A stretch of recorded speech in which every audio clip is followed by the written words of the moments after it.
To you here,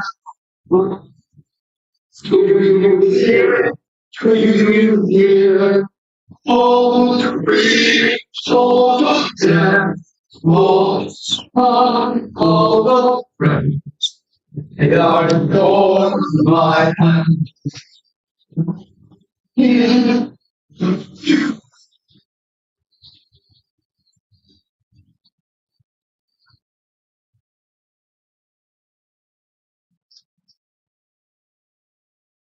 Let us turn now to time of prayer, these words of test, Lord.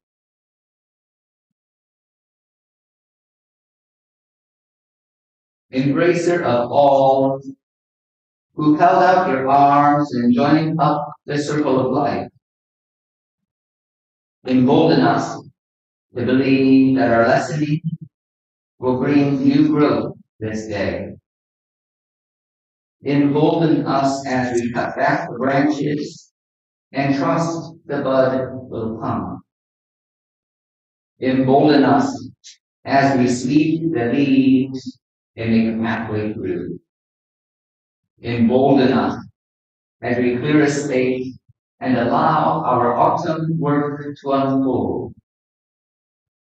Embolden us as we sit in the silence and let you be the all in all. For in the pounding of the grain is the sharing of the bread. In the crushing of the grape, the pouring of the wine. In the falling of the leaves is the feeding of the reeds. In the disappearing of the creatures is the survival of their kind. In the cutting of the corn is the new seed that will rise again. In the dying time and darkness is your promise of hope renewed. For you have lain in the deathly grip and felt the power of love's release. Release in us the power of love. Release us in your love. Amen. And please read with me our covenant, which you'll find printed in your order of worship, and will appear online for those watching from home. We gather here in the saints.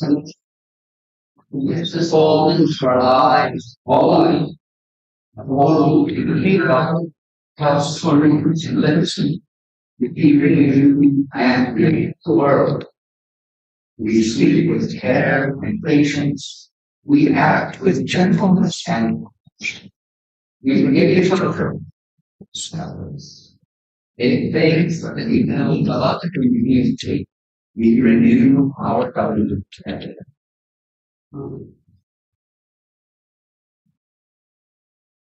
And you might anticipate or guess we have very autumnal program today, in these words and prayers and reflections all rooted in the season.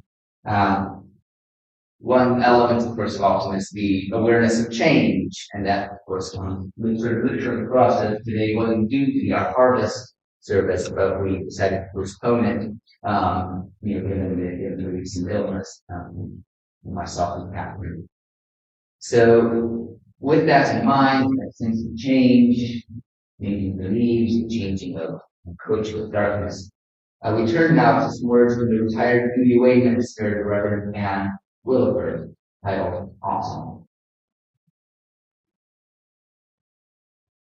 The swirling colors of autumn surround us. Glorious gold, yellow, and orange, bronzy brown, deep, vibrant red. How can we not feel amazed and grateful? Here in our front row seats, watching the rhythm of the changing seasons, the never-ending cycle of birth, growth, change, death, in turn making ready for new life. Just for this moment, let me be still. Let me rest in the quiet of this sacred place, in the presence of the Spirit gathered, held gently, yet mightily, by the threads of love that bind us together. May whatever pain or sorrow or loss I feel today be ease, if only for this moment, even as I feel tossed and turned by the wind, a fallen leaf blown about with no seeming direction. May I abandon the illusion of control, if only for this moment, and sense the love surrounding me, and the strength of the love of Him. In reaching out to receive, and in reaching out to give back, may I bear witness to love. May I bear witness to life. Autumn by the Reverend Anne Williford. So you now have a chance to share your joys and sorrows, your trials and your triumphs. If you want to share these publicly, please come forward and light a candle. If you have a few words to say, please come to the microphones, those listening online, as well as those who are using the loop system, might be able to hear your words. And if you are online, please type in the chat box and I will read your message out. You can light a candle in silence, of course. And as always, if you wish to hold your light in your heart, know that your presence here is enough.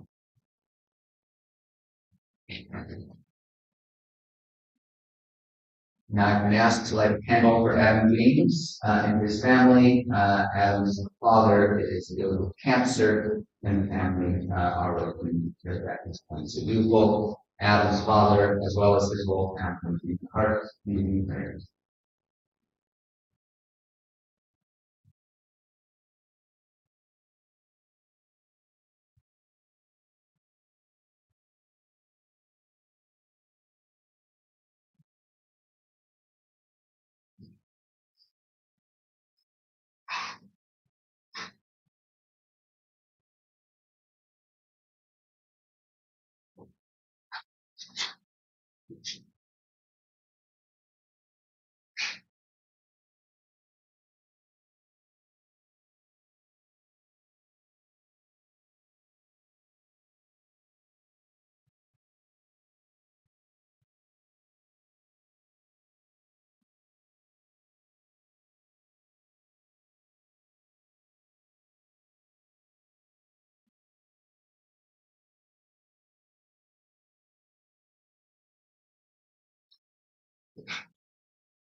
I didn't think I took to light two candles until a few minutes ago I saw and heard Cody's reference to Michael Servetus, that I always call because he, in a sense, was a victim, quite like word in church, of the religious sort of revolutions around the time of the 17th century when he was burned at the stake in Geneva by the order of his friend, or the man who thought was his friend, Luther, Martin Luther, the founder or the representative of the Protestant version of Christianity, because Michael had written or announced in some publication that made reference to Jesus Christ, the Son of the only God. And Martin Luther was outraged by his wrong positioning of the word only. Jesus Christ was the only Son of God, which of course is a contradiction of the Unitarian view of our religion.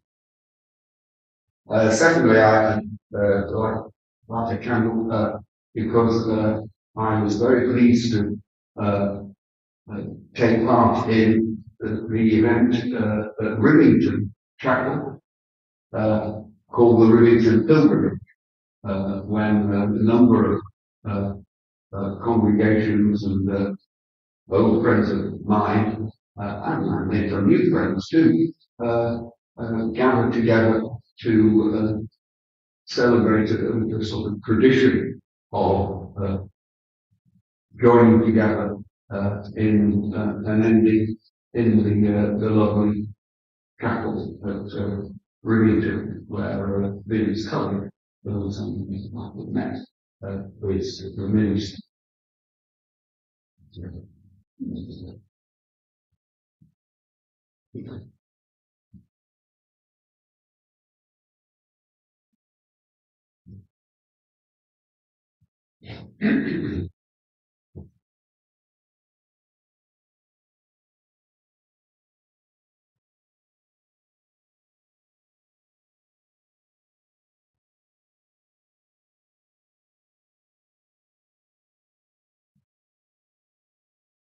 And I'm listening to the last name Rachel and do that text and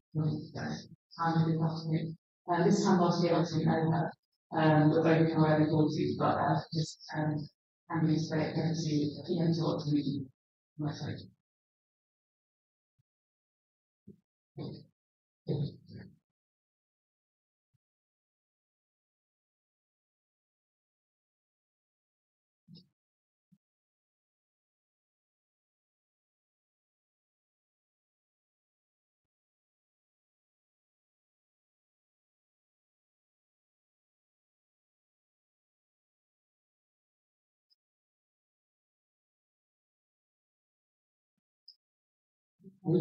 Which reminded us of the common life. The more way to me and certain trees as there is.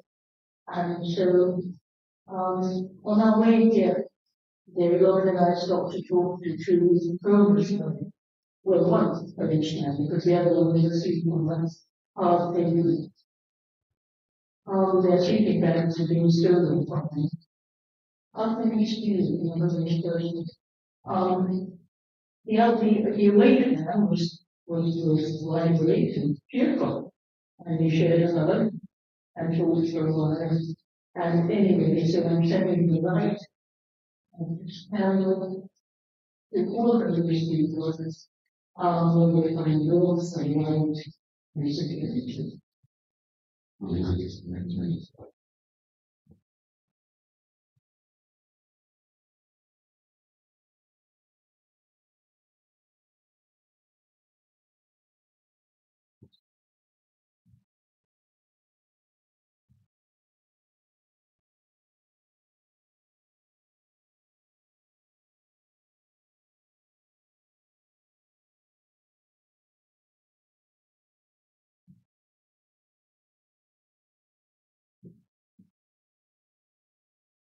I think kind of the moment for people, particularly in Russia and Iran, who are making their way to the world.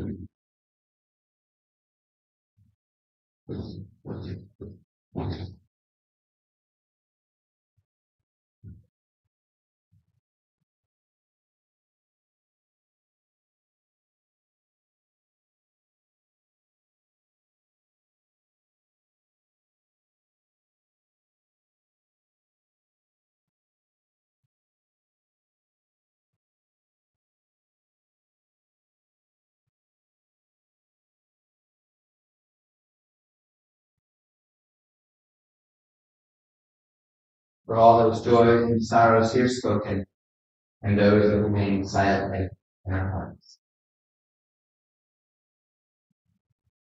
Let us turn now to our next hymn, number 41, Elijah Scudder's I Cannot Lose You, hymn number 41.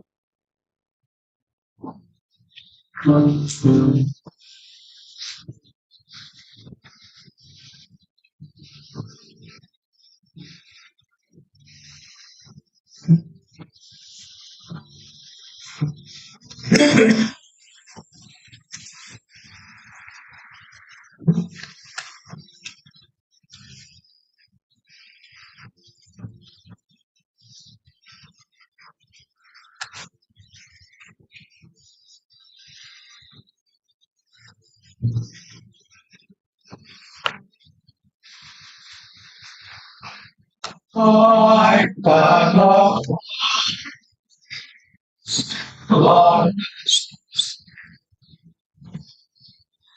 my spirit.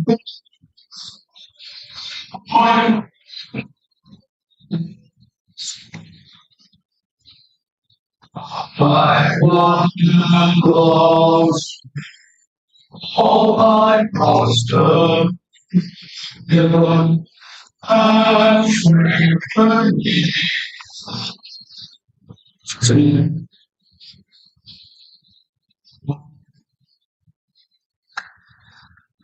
I cannot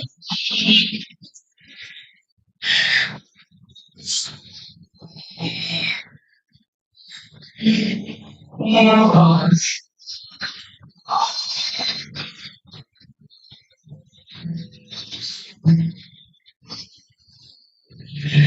On these all my thoughts, all my lips, now Lord,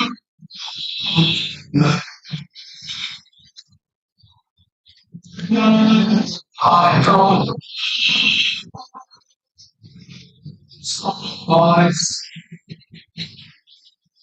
I open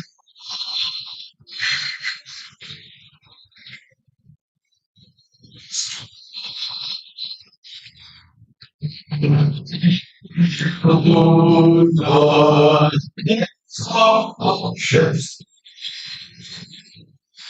God's language, oh God,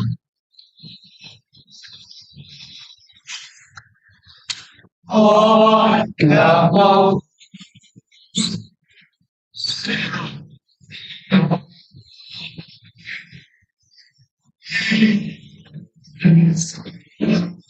how once I know Lord, oh, once myself here, and I was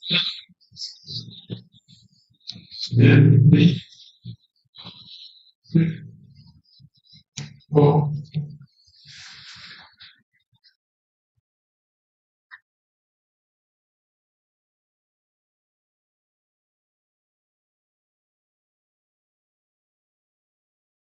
Our second reading today comes from the Abbot Christopher Jameson, a book Finding the Sanctuary. Christopher Jameson came to prominence in the days, or I was going to say the early days of reality television, when there was a program called The Monastery, which brought together some young men, I believe mostly in their 20s, who felt sort of spiritually deprived in their life. They went to spend time in a monastery, led by the Reverend Jameson. And it was based on that experience that he then wrote this subsequent book that looked into spiritual practice. You didn't have to join an order to be spiritual or to have sort of spirituality in life. But just the opportunity to cultivate our own sort of spiritual awareness. So he takes the sort of structure of the church, structure of the cathedral, and from all of its symbolism, builds up the practice.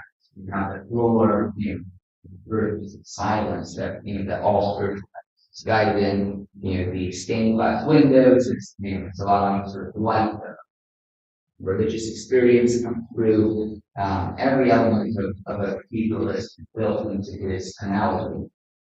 So this is the few words that he has on the word humility. The root of the word humility is the Latin word humus, which means soil or earth. From this there follows a very practical definition. To be humble is to be down to earth. This leads into being realistic, honest, and truthful. The root also connects humility to humanity, because the human is to be made from the humus. Homo sapiens is a piece of earth that knows it is alive. An insight beautifully expressed in the book of Genesis. Adam is the name of the one made out of Adamah, the Hebrew word for the divine. He is sapiens because he has knowledge, is able to name things and to choose which fruits of paradise to enjoy. But the one fruit he must not enjoy is the fruit of the tree of knowledge of good and evil. The temptation for Adam and Eve is to give up being of the humus, humble and human, and to become gods, the ultimate act of pride. This lack of humility and humanity is their downfall, and paradise lost. The story is played out in the life of each human being, as people struggle to be down to earth and to avoid the temptation to act as if they were the divine center of the universe. If you examine human interactions that go wrong, whether in bitter arguments or wars, there is usually somewhere a lack of humility and an excess of arrogance. Humility is about our struggle to be fully human, about the desire to be rooted in the real earthly self and not to be deceived by the lie of the divine self. We might have some theological readings of that. The basic human task is shared by people of all eras and all places. So when I'm asked if I believe in the Genesis creation story, I always reply that it is the truest story I know. From Finding Sanctuary by Christopher Jameson. Let us return now to a time of prayer of these words of the Reverend Sidney.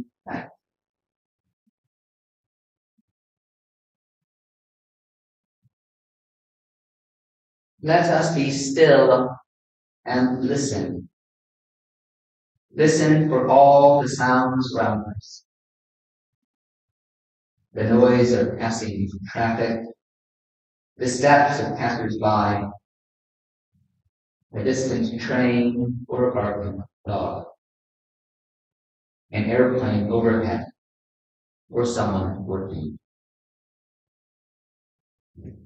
The wind in the leaves, the rattle of branches, the singing of birds, patter of rain, the rustle of autumn leaves, the creak of a chair, the tick of a clock, the sound of our own breathing, the beating of our own hearts. Let us listen to the sounds within us, sounds known only to ourselves. The unspoken noisiness of our own humbling thoughts, the silent shouting of our own feelings, the cascading pictures in our mind's eye, all disturbing our quiet. Let us be still within. Let us listen to a stillness deeper within us. Let us listen to the voice of inner silence. Let us be still and know that God is here.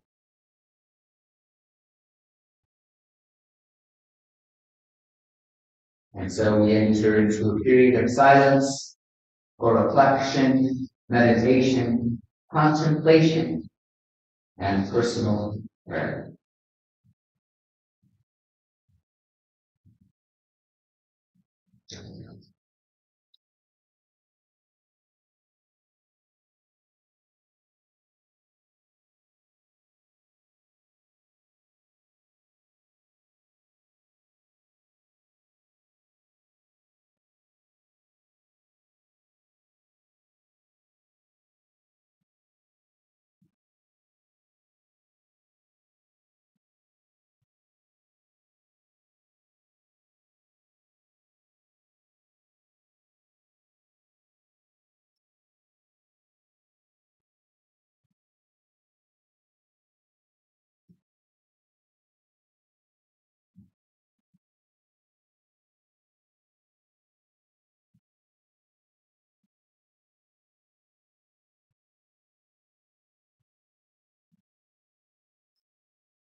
We come down to our next hymn, the Green Book number 52. Sophia Leon Paz's Divinity is Ground Us, Never God, hymn number 52.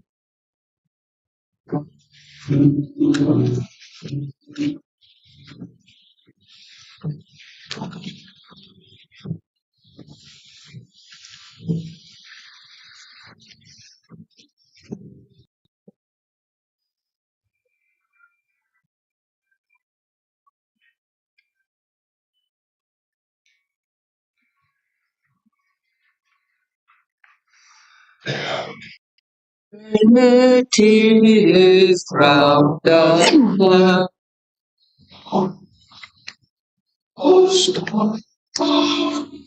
my Lord, good glory.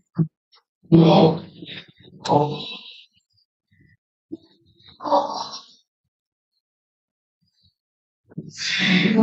for God, who created love.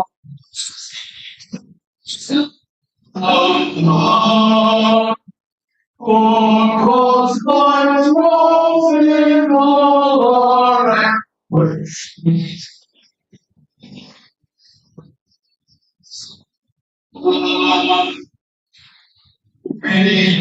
Lord God,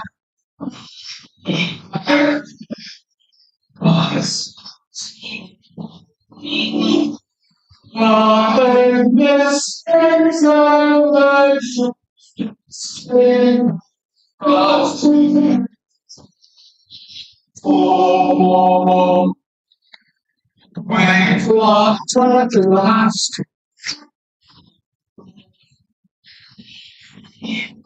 to see eternal for school.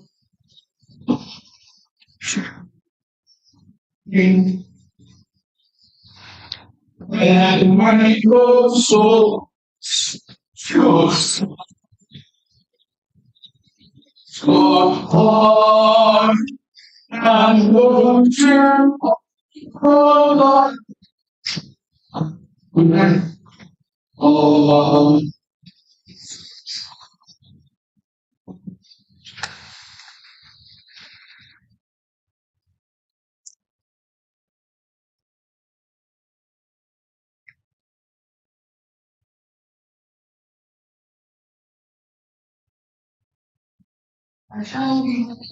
Sign, somewhere ages and ages hence, two roads diverged in wood and I took the one that's mine, and that has made all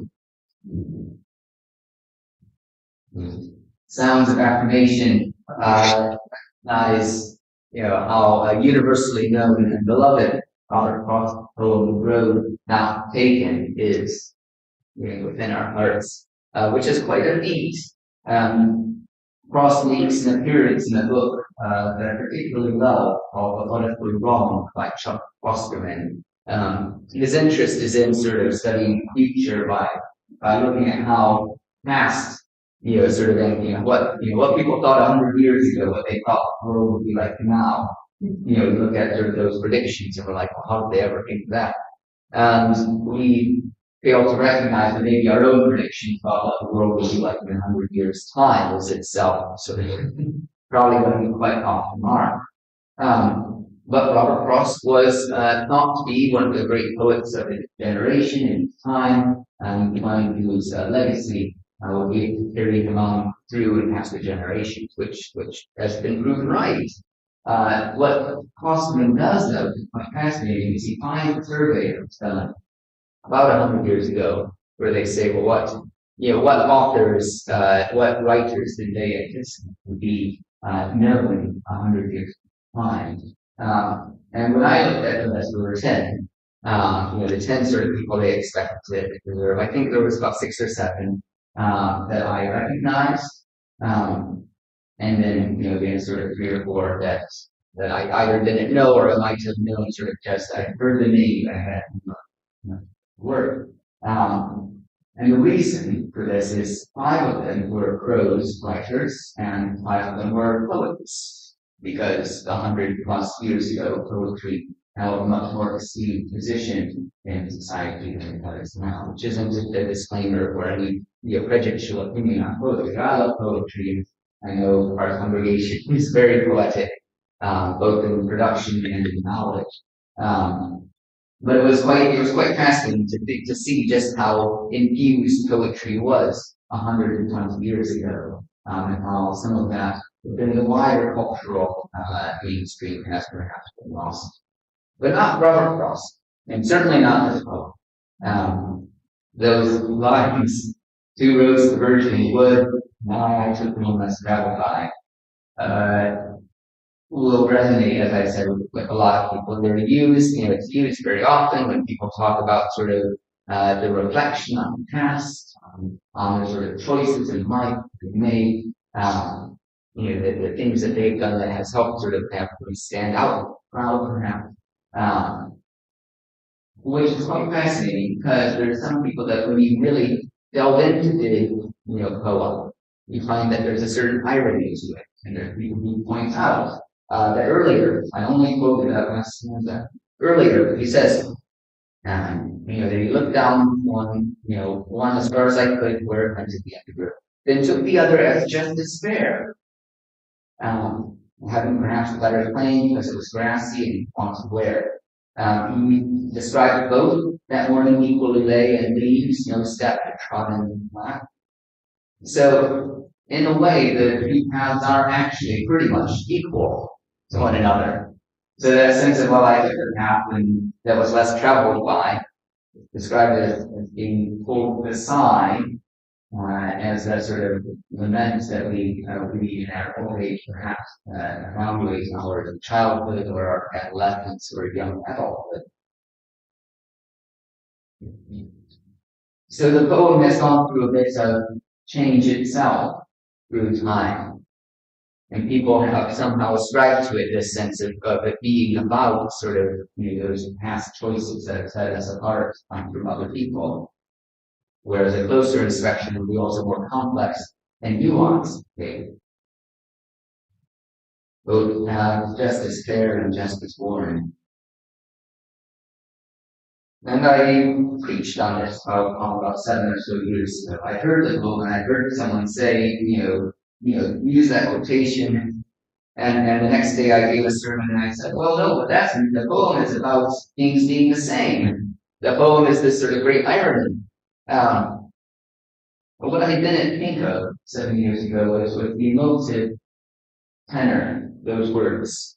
Sometimes something which, weirdly enough, spoke ironically can still act like infuse itself with an authentic meaning for the person. You try telling someone who has poured their heart out about regrets that the poem is not actually what they think it's about. No, you interpreted the poem wrong. I'm sorry about all the wrong in your life. But no, you read the poem wrong. Things change, things evolve, develop different meanings, sometimes even contradictory meanings. but we can enrich our lives by understanding the historic context. This doesn't negate the evolution of a work or the interpretation of our lives. We carry on through the cycles and seasons and change.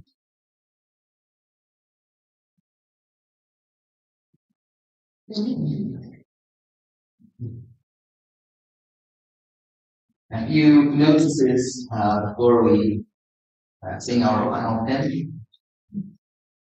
If you're in need of pastoral care, please speak with me, or you can write to minister at crossstreetchapel.org.uk. Let me know as well if you'd like to participate in volunteering in the chapel. We have a sign-up sheet for providing flowers, or greeting, or managing the IT, and assisting with the tea and coffee. We do have something coffee after the service if we have anyone to assist with that. Thank you, Anna. I'm going to hop and tail, but maybe some of the reading. Thank you very much for that. We're grateful for any donations that can assist the mission of our chapel. You can donate online at tinyurl.com/donate, or you can email me about setting up a standing order. If you're here in person, we have a retired collection with envelopes that you're leaving here, so you can get paid.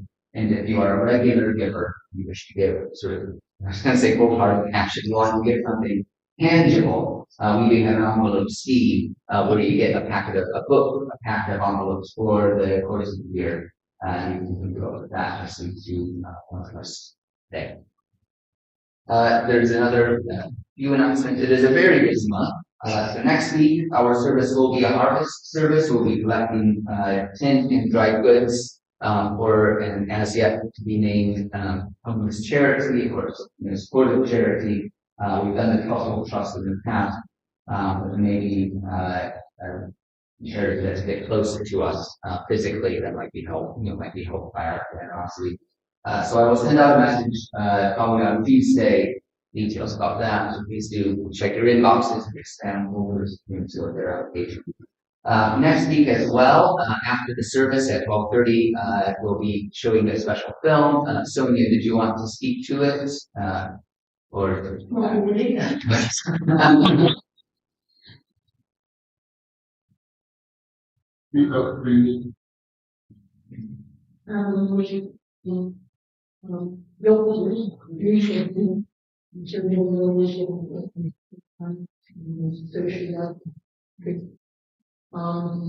and it will be more you'll be sitting at this level, showing the melodies and hearing offering your word of functioning of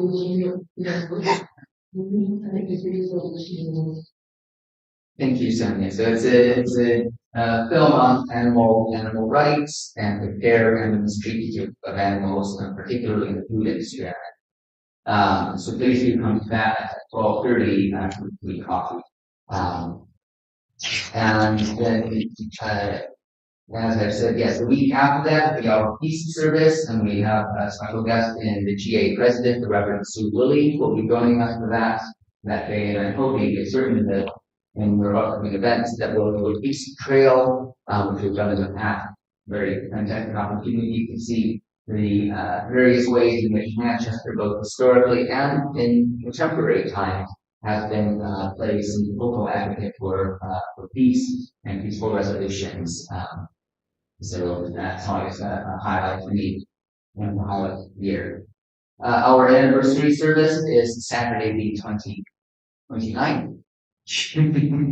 29th. Please do RSVP we have accurate numbers for the meal that will be afterwards, as well as for here we have about 40 plus people who RSVP. So we have some space for more, but do let us know as a matter of urgency. Because as I said before, I would hate to have anyone from the congregation not be able to participate in their own anniversary service. And at around that time, we will also be hosting a textile project called Loving Earth. These are individually decorated textile panels showing people, places, and wildlife that we love and want future generations to enjoy. too. We're not alone in this. We are part of a large project that's been headed up by the Quakers. So there's going to be panels at the Quakers Meeting House, at St. Anne's, and the Methodists, at Central Library, as well as our own. And they are looking for stewards. Our textiles are just going to be displayed outside, so we don't actually need to have any stewards here. We're sort of one of the places where hopefully the outreach to the people in the city can be. But all of the other venues actually it's within the library, within the Quaker Meeting House and so forth. So they do need people to just sort of assist and keep an eye on the textiles, on the people, and provide information and leaflet. So we have a sign-up sheet for that, and it's also available online. So if you are interested and able to help out, we're very grateful for your help with that. And you can speak with me afterwards if you have any questions. Are there any other announcements? Let us then sing our final hymn, number 150, John Bunyan's Pilgrim's Hymn, hymn number 150.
One here will most be on with our quiver.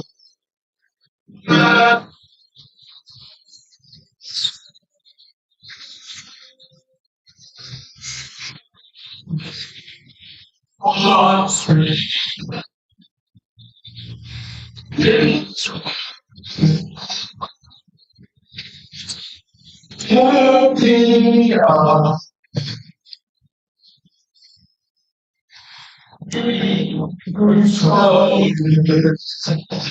are around when it's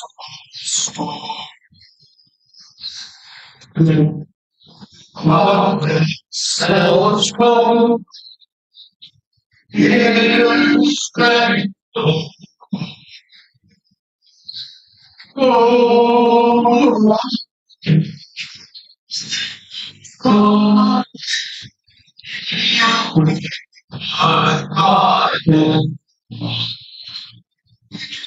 what did will be all come and how told you may not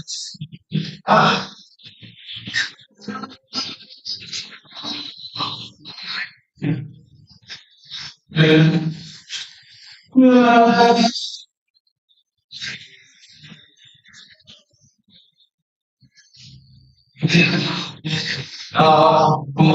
this I don't to be able.